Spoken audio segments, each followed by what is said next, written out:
Izinkanlah aku walau sedetik lamanya aku berjumpa sang kekasih, walaupun akhirnya aku harus menderita karena berpisah sang kekasih. Karena ayah bunda tak merestui cintaku padamu, izinkanlah aku walau sedetik lamanya aku berjumpa sang kekasih. Antika Mister Antok kita.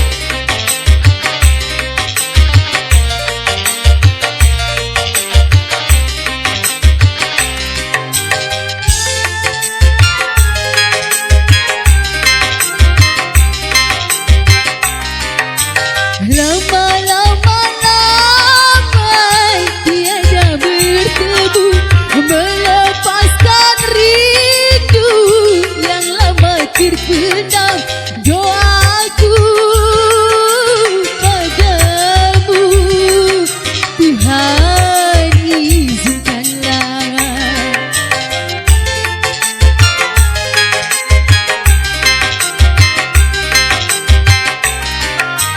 izinkanlah aku untuk yang terakhir melepaskan rindu dalam hatiku. Doaku padamu Tuhan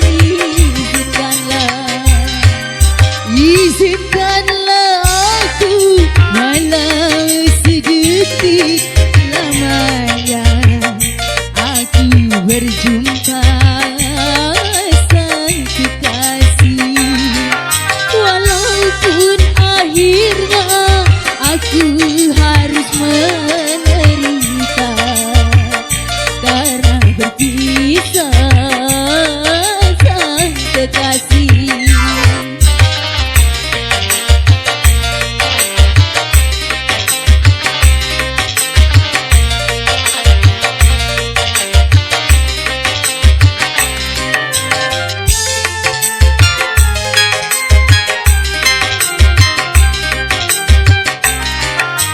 Lama-lama tiada bertemu, melepaskan rindu yang lama terpendam. Doaku padamu Tuhan izinkanlah,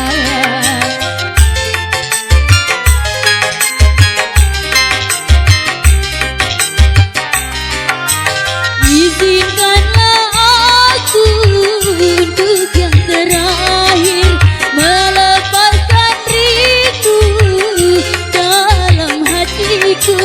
Doaku padamu Tuhan izinkanlah aku walau sedetik lamanya kita berjumpa sang kekasih, walaupun akhirnya aku harus